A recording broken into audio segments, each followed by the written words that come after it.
Hey everybody, I'm Ginger Zumaeta, CEO of Motive3, and I am here with an awesome, longtime client, Kelli from Halbert Hargrove. And Kelli, can you just introduce yourself quickly and tell me about Halbert Hargrove and what you do there?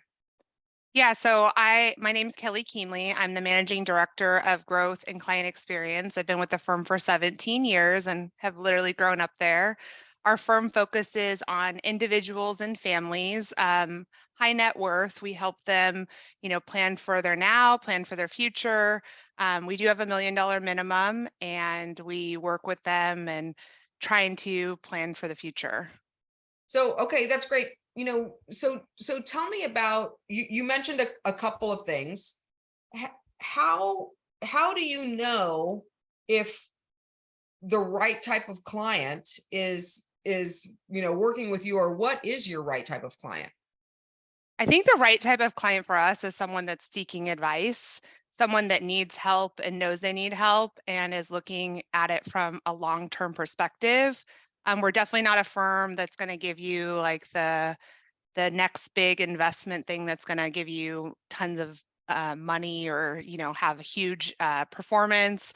We're definitely looking for clients that are long-term focused. A lot of our clients have already made a lot of money and have been successful in whatever business that they or either they own their own business or they work for a big company. But a lot of them have had success already and they're just looking to maintain that success and also see some earnings off of it. Okay, awesome. So what would you say when you're actually, what I want to ask you is this: 17 years. That's a long time, Kelly. A very long So, time. I mean, how has the company changed over the 17 years, from your perspective? Well, I saw it from lots of different perspectives because I was entry level. I had worked one other job as a sales consultant right out of college. I actually said I would never work in finance and I would never work in accounting. And 17 years later, I still work in finance. But the company's changed a lot. I think in the fact we've never really strayed from who we are. I think the core values have always been there. But I think like we've refocused on what we wanted from the company, and that goes back to my boss of 17 years, JC, and Russ Hill. The Russ is our founder. JC's been around for 26 years. I think they decided that they wanted to keep the firm intact. And there were other people that made that decision as well. So everything in the 17 years that I've been there has all been about succession and maintaining our core values, being there for our clients long term.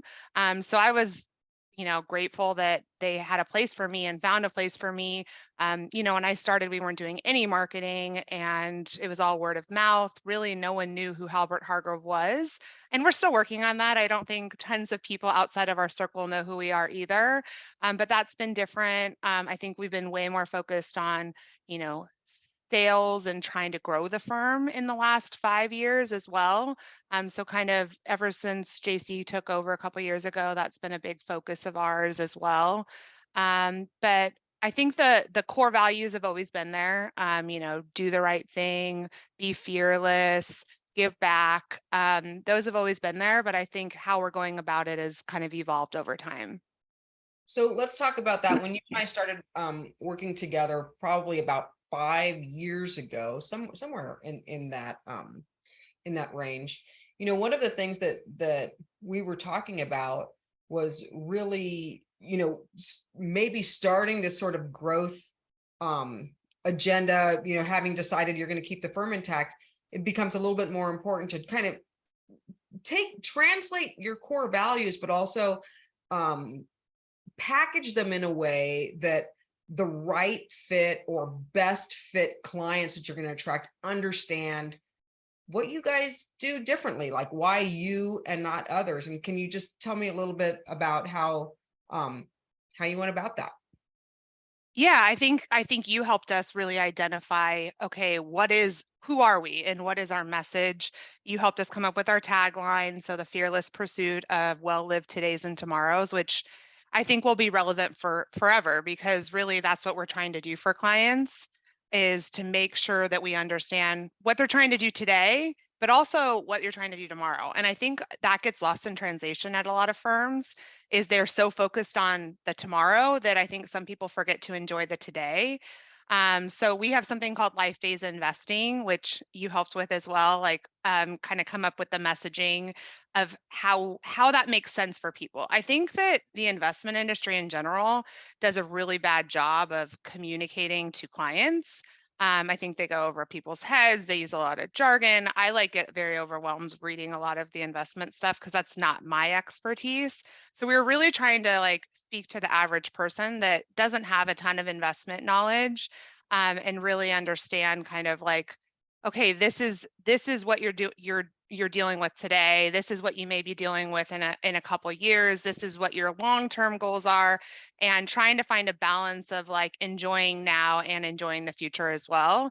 So I think that's why it's resonated really well with clients, is that we're trying to speak to them in their language and not go over their head. I think that's something that I focused on because I'm not someone that likes that kind of high level technical Mhm. talk. And I know you helped us kind of embrace that as well.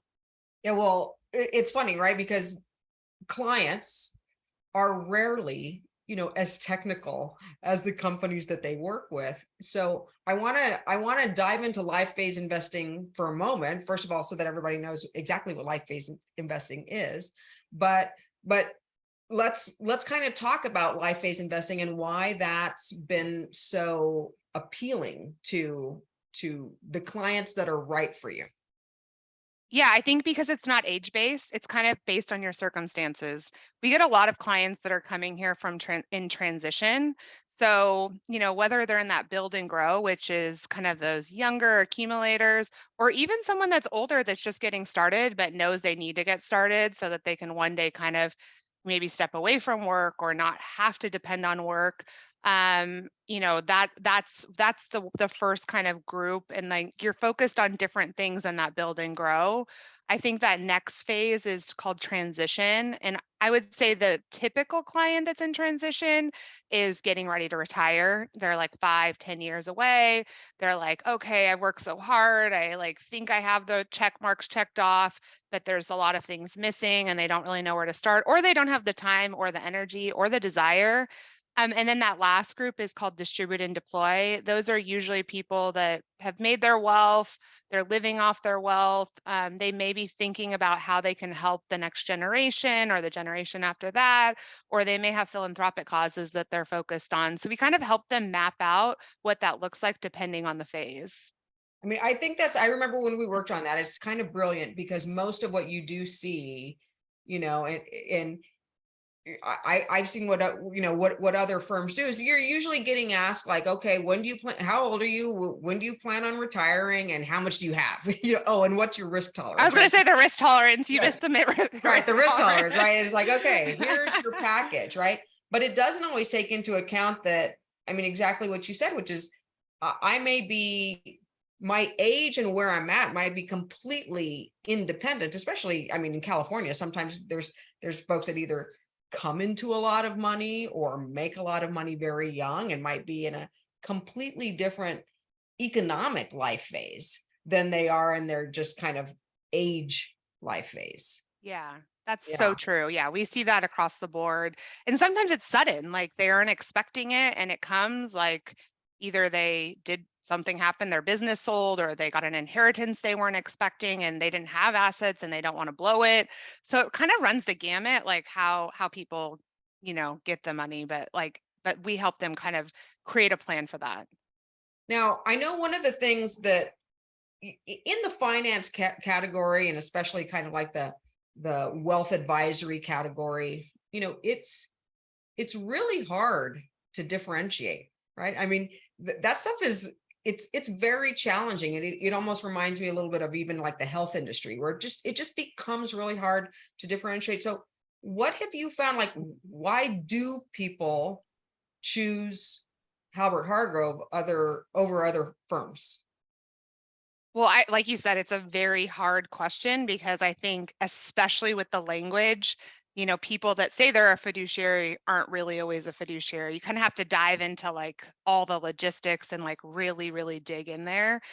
Because I think you start uncovering things in their ADV and things like that that are kind of surprising. Honestly, we do our own due diligence sometimes when we're competing and we're like, wow, they say that and that's not like that. You really shouldn't be able to say that.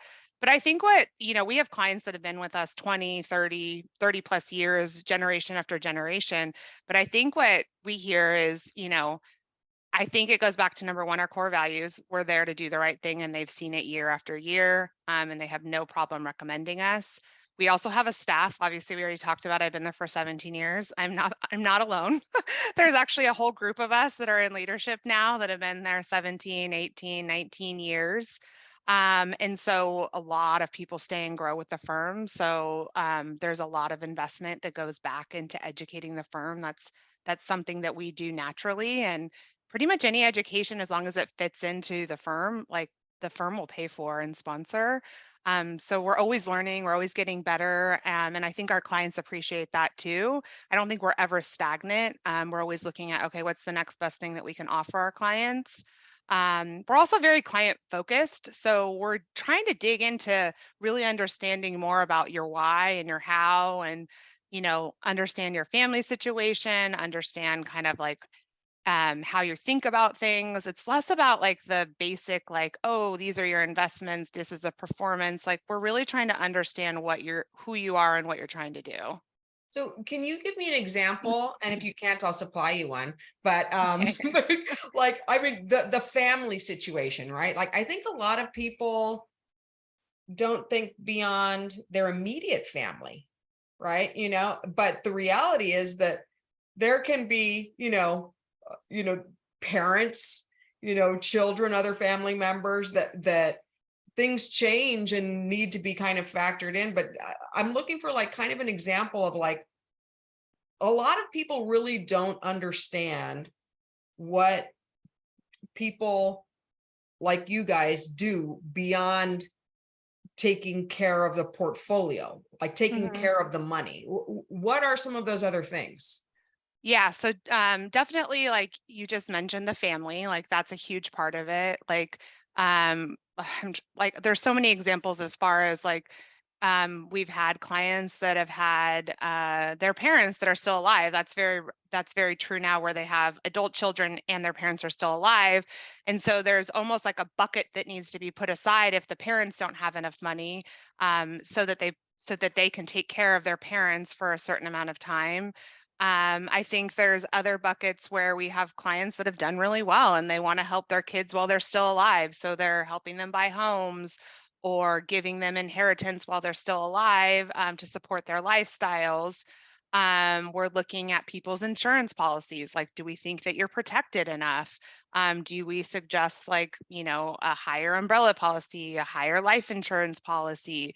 We're not estate planning attorneys, but we will review people's estate plans and see if we see gaps, or if the wrong people are appointed to kind of take direction on healthcare, or if you have young children. We're kind of reviewing that and identifying different things, because everyone's life is so different. Some people it's a very straightforward thing, and some people have extended family that they want included in their estate plan, or their second marriages, or their stepchildren. So sometimes it gets really complicated. So we're just, another set of eyes. And obviously our advisors all have, some knowledge in that category, and have experts that they can refer to as well. But we're kind of doing a high level, like, okay, we think this could be an issue. You need to think about this. You need to think about that. We do the same thing on taxes as well. Reviewing on taxes and things like that. So when people come to you, right, they don't know any of this. I mean, they know maybe what they've seen on the website, maybe they've heard from a friend, but how do you communicate to folks who don't know you that this is how you approach um, you know, kind of financial management? It definitely comes up when if you were to inquire to become a client, we do what we call our select discovery call, where we're really asking them like high-end questions and deeper questions. And then we'll go through it in the proposal where we'll talk about, okay, these are the things that we have identified as kind of your really big hot buttons. And these are the things we need to tackle right away. These are some things we need to tackle, but maybe aren't as important right now. So I would say, obviously, yeah, if you're looking at our website, you're looking on social media, like those are like things that you can easily identify. And I feel like we give away a lot of free advice too in our blogs and things like that. But I think you really get into the nuts and bolts, like once you're in that prospecting phase, we really identify where we think we can help and we educate prospects on things that we can help them with. And is that kind of the difference maker for you guys? Like in terms of like, once you come close and experience that process, do people understand, how it may be different? Have they typically shopped with another, potential partner? Yeah, I think so. I think it really runs the gamut. I would say we get a lot of client referrals, so those are always the ones that those ones usually aren't shopping, I would say. But we are getting a lot of different lead sources at this point. So yeah, I think we're right for some people and we're not right for others, and that's okay. I think we're very upfront with that too. We tell you who we are and what we stand for, and I think it resonates with some people and it doesn't resonate with others. And I think we're pretty good at like identifying who's going to be a good fit and who's not. And how, for a firm your size, right, that's still independently owned, right? I mean, how common is that? And how does that change the way that you're able to operate in any way? Well, I definitely think it changes the way we're able to operate and the fact that we have independence and we get to continue kind of like what I said on those core values. Like, I don't think that a lot of firms support the kind of education endeavors that we support and kind of those outside of the box things. But I don't think it's very common anymore to be our size and independent. Honestly, like I said, I have to give kudos to Russ and JC and Tim and Craig years ago. This was before my time when they decided that they were not going to sell. And they wanted to see the next generation and the generation after that kind of like stay to those core values. Yeah. You're bringing up something that I feel like I've been talking more and more about. So, we focus on messaging strategy. We kind of come up with messaging frameworks for companies. And what we're finding more and more, Kelly, is that, this sort of your key messages, you've mentioned your core values over and over again. Like those can't be locked up like in a PDF or they're not really exclusively a marketing tool, right? This is a whole company endeavor. And so I'm just kind of curious about how you guys, have managed to kind of take your core values, tie it to your culture, right? Because if you can get the culture all working and everyone's sort of like got the same DNA, basically the same kind of key type of thinking, it becomes much easier to deliver to your customers and your clients in a consistent way. So I'm just curious, like how do you do some of that? Like how do you tie, your values to your culture, then to how you express yourselves in the market? Yeah, well, I think it's been a work in progress. I don't think we were perfect about it. I think they've always been there, but we didn't really know how to use them. But I think it's in everything we do every single day. It's in our business plan for the next year, for the next 5 years, the next 10 years. Everything ties back to those messaging, platforms or and when we're talking about it with our staff, like we're celebrating every week, like at our meetings we're talking about it in that language as well. Same with clients, we're like making sure we're hitting kind of those key metrics. There's also a lot of oversight from the management team and making sure that people understand like what the message is. We have a sales coach that also knows all the key messages and what we stand for as well. So it's kind of weaved into everything we're doing. And I was told recently that people need to hear things 6 to 7 times, which is like mind blowing to me, because I can hear something once and I pretty much most of the time will remember, but most people need to hear it. So that's what we have to keep repeating it. We do it at all staff meeting. We do it in our quarterly all hands on deck meeting. I do it in my individual team meetings. Like we're talking about it all the time.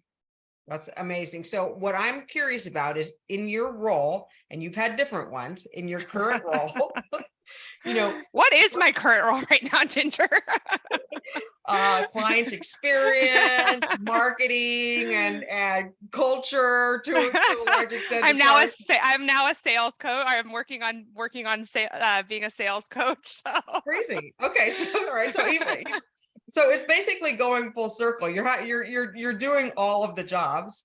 But what have you learned? So I love that actually you're a sales coach. I think more people that have done like marketing roles, the fact that you're doing marketing plus client plus sales, I think is insane. It should be like mandatory training as you become like a really good marketer, because all of those are really about marrying the offer to the market, right? That's what it's all about. And so I'm kind of curious in this journey of yours, like what's like a big kind of insight or lesson that you've learned that you think would be useful to, you know, to other folks, something that you're like, wow, this little thing or this big thing is so key to being successful. I think you said it. You have to understand all the different aspects of it. And I think you have to have your hand in everything, because if I was just looking at it from a marketing standpoint, I'm going to have the sales people not happy with me. If I was just looking at it from the sales perspective, I don't think that I would have the same type of perspective. So, because we have to look at it from, the client side, the team side, the staff side. I don't want to make the staff upset. So I luckily have that background too. So I know what it felt like to be in that staff position too. So I think you have to have like all those different perspectives. Also like something I have like a quote that's pinned to my thing. I think it's a moving target too. The thing says it's excellence is a moving target. Like it's so true. Like if you think you're done, you're wrong. You're just never done. There's always something new to uncover. There's always something you can do better. There's always something, new coming to market that you need to know about and you need to understand. Yeah. Yeah. Tell me about it. What's your take on AI? Oh man, Ginger. I don't know. I know it's been helpful for people writing blogs. I know it's been helpful for some possible lead generation things that we can look at. I think it could be a great tool. I think we're still early on at this point. Yeah, yeah. I'm going to second that. I think it's a great tool, but I think it's your assistant, not your boss. Like I think a lot of people just kick the can over to the AI as if it's, knows what to do. And so I'll do a plug for people who are in the marketing space. It's like, don't let the AI become your marketer without good instructions, right? Because you have a chance. I think part of the challenge with building a brand, which is what you guys have been doing, is that once you start building it, it's so easy to let it get away from you, right? Just Mhm. by not kind of keeping your guardrails up in terms of like, this is what we're about, this is what we push, and these are the things that we want to talk about. And so I think it can be really challenging, right? If all of a sudden you're like, hey, write me a blog about tax time or something like that, and it's like, and it says it, but it's got no unique point of view. Exactly. And honestly, our writer, she's like, this came from AI. She's like, send it back. It needs more like personal touches. It needs stories. It needs like real life examples. Like, so yeah, we've seen that already. Like, I don't think we don't feel like obviously they have so much expertise, and it's nice that it's a starting point, but it's just a starting point at this Yeah, point for us, at least. that's great. So Kelly, do you have anything that you've been dying to say that I haven't asked? What question did I not ask that I should have asked? Oh my gosh, I feel like you've hit it all. I don't know. Did I? Yeah. I'm like, I don't know. What else do you want to know? I think I'm gonna ask you one last question. I think that staying at a place for 17 years is not as common as it used to be, but I also think it gives people the opportunity to develop kind of running room, right? This goes back to the culture thing, like running room to learn before it's like, no, you're supposed to be like at the top of your game the minute that you walk in. And so I'm a little just curious on your perspective on longevity in a company and what role that plays in the company's culture and brand. And that's a big question, Ginger. But I think it like if you can create a culture that makes people want to stay, I think you're going to get more out of your employees. Like I feel like, people ask me why I've stayed for 17 years. The number one reason is the people that I work with. We have attracted truly, genuinely good people that are all hard workers, that care about each other, that like it goes beyond just work. They become really good friends. So I think that's the number one reason. Cecilia Williams, our COO, is my best friend at work and outside of work, and we have a relationship. And it's not just her, like there's so many others like I'm very good friends with. But I think the other thing is that they've kept me challenged, and that is a big part of who I am. Is I need to be constantly challenged, and I'm a business owner in the fact that I do own equity in the firm, but but I feel like I can put my own stamp on it too. They give me the flexibility to try new things. This role did not exist when I started there. Actually, we really struggled with what I was going to do for a really long time, and I wasn't really sure if I was going to make it, just because like I was like I don't want to be an advisor, and that was the normal path. So Yeah. I had to truly create my own place there, and I luckily knew what my strengths were, and I knew what I was good at. I was really shy though starting out there, so it took a lot of kind of coaching and coaxing. And he's been an awesome boss for 17 years too, and he really listened to me eventually. He really pushed the advisor thing for a long time. But yeah, I would say like that's kind of like what's kept me, and I think that's what would keep other people is obviously you need to surround yourself with good people, but also you need to offer people the ability to grow, the ability to have challenges. I feel like they know that I like that. So I always get the hardest jobs. They're like, oh, go figure this out. And so and I'll go after it. So that I would say that's what they've done for a lot of us that have been there a long time.